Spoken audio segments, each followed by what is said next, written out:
Hi everyone, I'm Virginia Killmore and welcome to my studio. Today's card features a card designed by a woman named Janice Waitman from a swap that I got, and I'll be sharing a lot of swap cards this week, including some samples of the paper that we'll be using. So let's get started.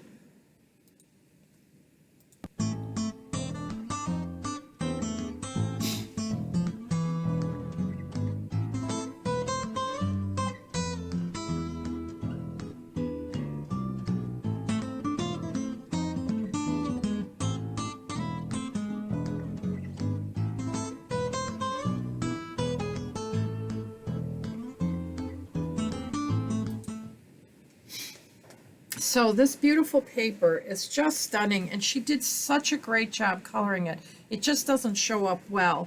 So I thought what would be interesting to show you some different ways you can color this paper. So let's start with that first before we get into the card. And I'm going to bring in this paper and show you some of the ways it can be colored. This paper is called True Love Designer Series paper, and I have here a sample of it. I just think it's beautiful. It's $11.50 and you get all these different patterns, but you can color a lot of them in. So I thought let me show you how you could color in this section of the paper and the different ways you can do it. Now, the simplest way that I love is just using blends, and I used Flirty Flamingo blends, light and dark. So I always start with a dark in the center, and then I blend out with a white, with a lighter color. I can also take my blend lifter to add a little bit more dimension to some areas. That will lift a little bit of color off. It's hard to see in a camera situation here what it does, but you can see that it's starting to lift a little bit off to add a third dimension to that. And I really like how that works. You can also put Wink of Stella on top of it if you like, but I'm going to show you how you can use it with the colored pencils, which are something we sell, watercolor pencils. And what's nice is that watercolor pencils are just colored pencils that are activated by water, so it's really fun if you want to add another element to it. And I have cherry cobbler, which I've used mostly in the center, and then a little bit out into this area, and then I used mostly Flirty Flamingo. Now you can't see this because maybe I'll zoom in a little bit so you can see the process. I just have to remember to zoom out when we start on the card. I'm adding another layer of this here, but I want it to extend out to the rest of the petals. So I'm going to put a very thin light layer out that way, and then I'm going to take my Wink of Stella, and you always shake it. See how I'm shaking it? And then you can squeeze out a little bit, but I already have some on the tip. So I'm going to use that to sort of pull out my color to the edges. You see how I'm blending that out? I can actually pull the color. So not only do I get color, but I get iridescence from it. I can put some in the center, pick some of that color up and pull it out. I think that other colored pencil was cherry cobbler. So that's another way to color this paper. And then the last way, which is the way we're going to use today, is just to take some ink and your blending brushes that are brand new. Now, if you've never used these blending brushes, it's always scary to use them on a new color. So what I like to do is, before I use them, is to rub them on a piece of white paper. I can just use scrap white paper. But you see how I'm getting a tiny bit of pink? And I just remembered I needed to zoom out. So let me do that. You probably can just barely see it, but you keep rubbing that until it rubs dry. You can wash it, but I find that if you wash the brush, you tend to damage the way it goes back together. So I sort of avoid that. But I will use this color to just get the center of my flower and work my way out. So I'm going to lift and then just go in a circular fashion and build. And what I love about the blending brushes is that you get such beautiful soft color. it's harder to see on the card with video, but when you see it in real life, it's just as beautiful as these other techniques, but just a little bit softer. And I love that quality.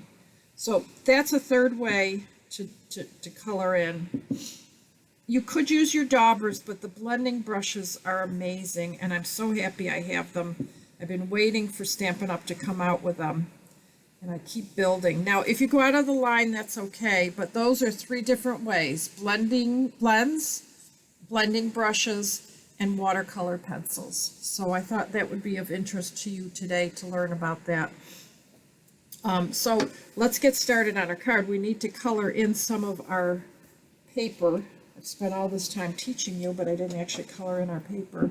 So I'm going to go ahead and just color in. And I've cut this piece, let's see, what size is it? It is 5 by 3 3/4. I am not going to color in my leaves because with a blending brush that would just be impossible. You do have a very large area that you have to cover. But it's so nice the way that colors in. You just keep touching color to the brush. And then the last thing I like to do when I'm all done is to take my brush and try to dry it before I put it away.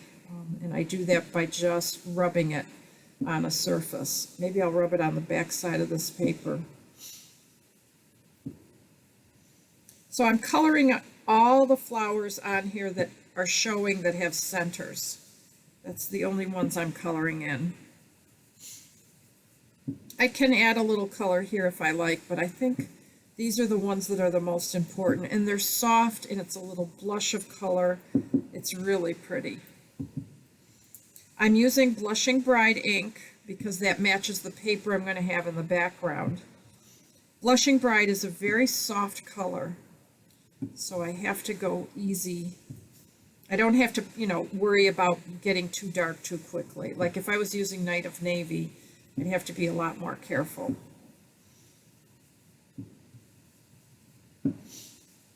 Now I am going to use the Wink of Stella in spots just to add a little bit more sparkle. And I think that's it. I think that's pretty good. I'm add a little bit of color here and here just because I can. And now to clean it off, I'm just going to rub it. I'm going to keep rubbing it until I don't see color come out anymore. And it's very, very faint. So that's good. That means that this is almost dry. And I've marked this as my red and pink one with a little washi tape. So I can use that in the future if I want.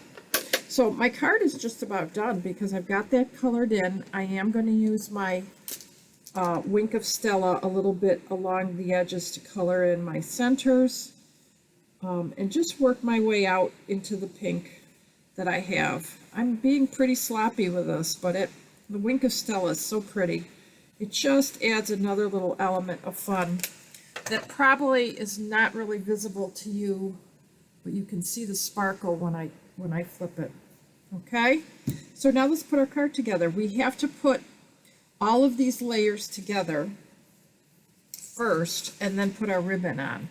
And I do not have this die, so we're going to do this a little differently. And that's one of the fun parts about casing, is that sometimes you have to make adjustments. That glue is dead, I think. This one isn't much better. I'm going to have to get some glue. There, that did start to come out. And I'm going to go ahead and glue the Designer Series paper, because really this card is mostly about the DSP, as we like to call it in Stampin' Up! Lingo.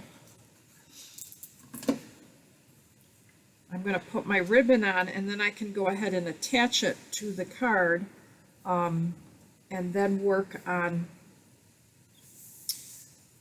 the sentiment. So I need to first get some ribbon. Now this is beautiful sparkle ribbon, and there's two sides to it. You can use this side if you like that better, which is what she used, but I love this gold shimmer side. I think that's pretty. I'm going to go for the sparkle. So two sides to the ribbon. It makes it really fun. I like that gold. My mother always said don't overdo the gaudy, but sadly I love it. So I'm going to put this one on, and then I'm going to flip it over and make sure it's lined up properly. So I've got that glued down, and I always like to use Stampin' Seal and Stick. Oh my God, I have such a hard time with words some days. I like the way that is. I'm going to put that on here and set that aside while we work on the rest. The nice thing about this is that first black piece is a little bit smaller than the card front, and it just adds another layer on the card. I'm noticing there's a little bit of extra stuff right here, so I'm going to just set that off.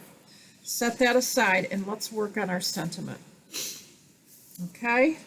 So the sentiment I decided needed to be on a strip, and I want to create this sort of effect. So what I did was just fold the paper, and then we'll use our tag punch to get the end the way we want it. So I have to first of all run that through. Just punch off that little corner. I could have also done it by hand, but I want to fold it and get it the way I want it. So it'll probably be like this when I'm done, and I'll have the other one go the other way. So for now, what I'm going to do is just flatten that out because I want to do the stamping. I'm using Memento ink.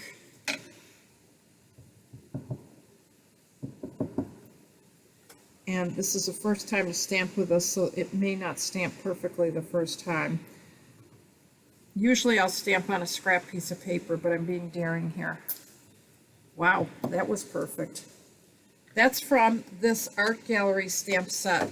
I love the sentiments. They all fit these little strips that I have left over from cutting cardstock, so I love it. So now I'm going to cut a piece that's approximately got the same extra section there. Cut off this end, and then we'll play around with how we are going to fold that other corner.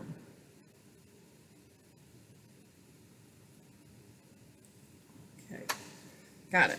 Okay, so now I've got all that set. So I've got this one going like this, so the other one could go the same direction, I think. So I'm going to fold it first, and I'm folding it slightly at an angle so that I get what I want. You see how I get sort of that feel that it's sort of a banner. Now this one's beautiful because it curves, and I won't have that, but I'll have the same effect